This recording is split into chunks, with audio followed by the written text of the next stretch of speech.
every time you read about an MP and some of these allegations, I feel embarrassed as a member of Parliament that this is what Parliament is coming to. But what I won't accept is that the approach that both of the parties take is somehow the same, and it's a kind of a plague on all your houses sort of situation. Good morning. I want to start with that story, as we did with the government too. It's obviously been reported at length by the Sunday Times, who have been campaigning on this issue of infected blood for many, many years now. Could Labour guarantee that it would immediately pay full compensation to those people who are affected and to those families of people who have very sadly died?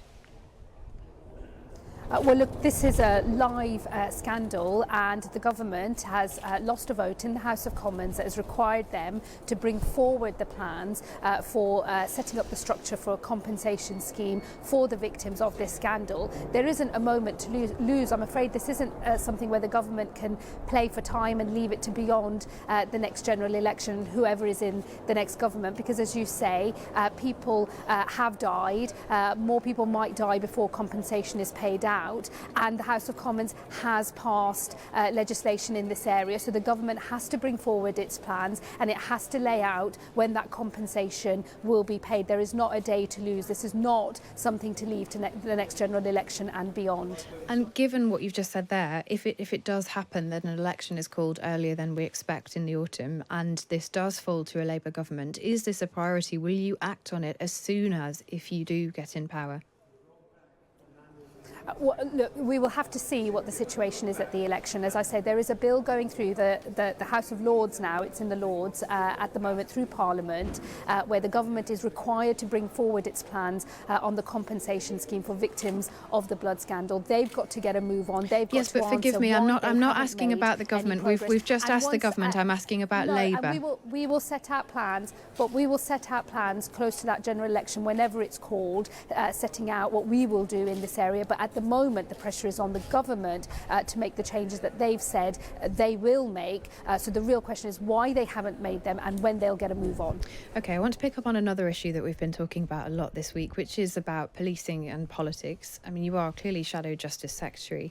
There have been lots of questions about MPs' behaviour. Is it for political parties, especially opposition parties, to refer MPs to the police?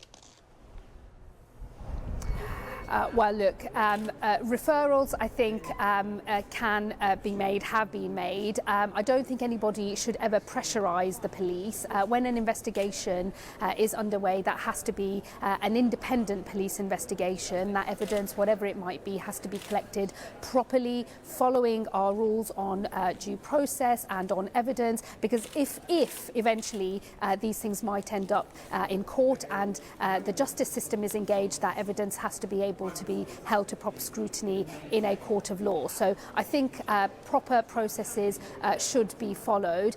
These are matters for the police. I don't think it's for politicians to start commentating on what the police do or don't do. They've got to make the decision on investigations, and then they've got to be allowed to carry out independent investigations. So don't we have a bit of a problem here? Because I think we accept that the police do look at these things independently. But in the case of Mark Menzies, who's a Conservative MP accused of misusing money that was donated to him for political use, some have suggested that Labour is trying to point score here, political point score, and you've actually accused the Tories of doing the same thing over Angela Rayner.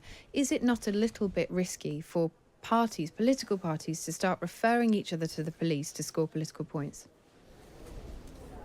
Well, look, I think that a referral based on facts that have come to light where the law may have been broken, and there are laws about campaign expenditure, and all of our laws, ought to be properly enforced. So I think a referral is fairly neutral in that regard, because it's still up to the police whether they investigate, whether they consider that the evidence that's become available crosses the thresholds that they apply. But the most important thing is that the police are able to carry out their investigations independently, and that if a case progresses and the justice system is engaged, of course there are very strict rules about what can and can't be said before a case goes before a court of law, and that must always be maintained. I need to ask you about Nick Brown in this context. He is, of course, Labour's former chief whip, a very senior role in your party. Harry Cole, a journalist at The Sun, reported this week that Nick Brown faces, and I quote, disturbing allegations, and that there are questions about why this case case hasn't been referred to police. Why wasn't it? Well, look, I'm not going to comment on the specifics of a case because the Labour Party has overhauled the entire way that we deal with complaints made about our members of Parliament, or where information comes to light that suggests that members of Parliament from the Labour Party may have broken the law or other rules about parliamentary conduct. So we suspend members of Parliament, and then it goes to an independent investigation, and then the investigation reports to independent panels advised by lawyers to make a decision on the future of those MPs. I think Nick Brown's case has resolved itself because he has stepped down. Well, how does that resolve? Can I just step in there, because I think this is really important, and this is actually one of the biggest questions. How does a case resolve itself if an MP is allowed to step aside, remove themselves from the political fray, if there are some very serious allegations facing that person? Is that not just letting them off the hook? No, in our process, where we have to look at their conduct in connection with the rules they have to abide by as members of the Labour Party. So what the Labour Party can police is the behaviour of its members of Parliament, subject to the Labour Party rule book. What Parliament polices is behaviour on the parliamentary estate and behaviour in the conduct of your parliamentary And are you responsibilities. confident? Are you confident that Labour has done everything it should have done in this case?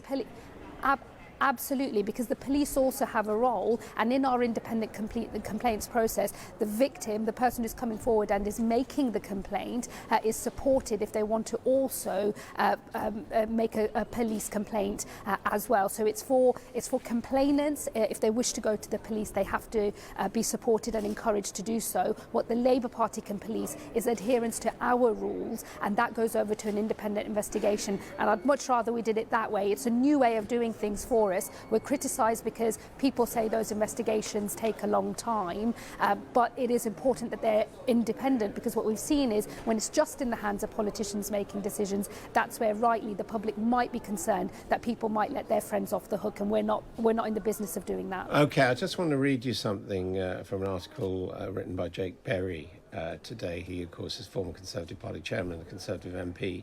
About Menzies, he says the Conservative campaign HQ knew about this for 3 months and yet seemingly did nothing. Other political parties are no better, and a culture of cover-up and protecting your own pervades at Westminster. Understandably, the public hates this. It reinforces their view that politicians are in it for themselves, and it's one rule for them and one rule for everyone else. He's right, isn't he? Look, I accept that all of these stories, when they come out, they have a cost in terms of public confidence in our parliamentary system. And every time you read about an MP and some of these allegations, I feel embarrassed as a member of Parliament that this is what Parliament is coming to. But what I won't accept is that the approach that both of the parties take is somehow the same, and it's a kind of a plague on all your houses sort of situation. I reject that, because yes, all political parties have had problems with their members of Parliament and some of the conduct of their members of Parliament, but since 2019 the Labour Party has completely overhauled everything we do in terms of candidate selection and vetting procedures, and also the way we deal with MPs. It's a new and developing area for us. We've got an independent process. Parliament now has an independent process. I think it'll take some time for all of these systems to properly bed in, but we are at least acknowledging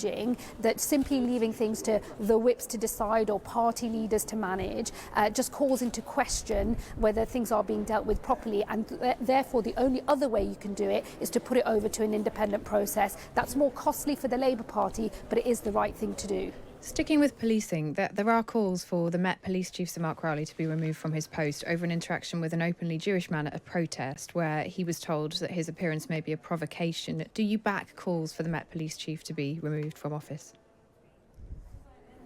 I think this was obviously a very concerning situation. I was horrified when I saw the footage for myself. I think it's right that the Met Police have apologised. I think they've ended up apologising twice because they caused some offence with the way that they worded their first apology. I think the apology was required, and I'm pleased that it has been made. I don't believe that the Met Police Commissioner should resign, but I do think that the Met Police and others need to take steps to make sure that all communities communities have confidence in the approach that the police are taking to community safety, to the policing of protests, to how they enforce the rules on hate crime and incitement and so on. So it's for the police now to make sure that they take steps to build confidence that all communities can have, that they can go about their business on the streets of London or any one of our other cities without the sort of interaction that we saw the other day. Just finally, you're talking about a crackdown on antisocial behaviour this morning. It sounds to us like you're talking about the return of the ASBO, which didn't work the first time round, did they?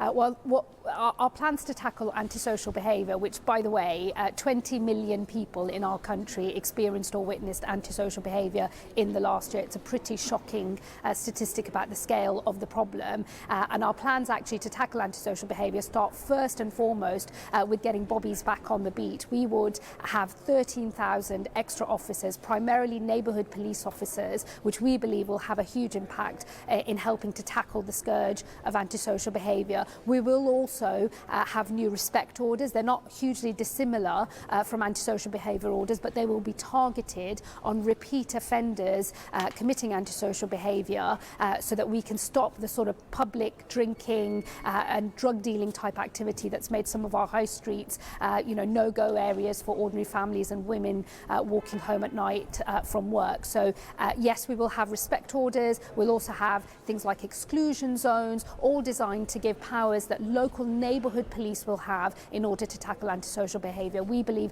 the whole package of measures taken as a whole will bring down the levels of antisocial behaviour that we're seeing in our country. Shabana Mahmood, Shadow Justice Secretary, thank you for joining us this morning.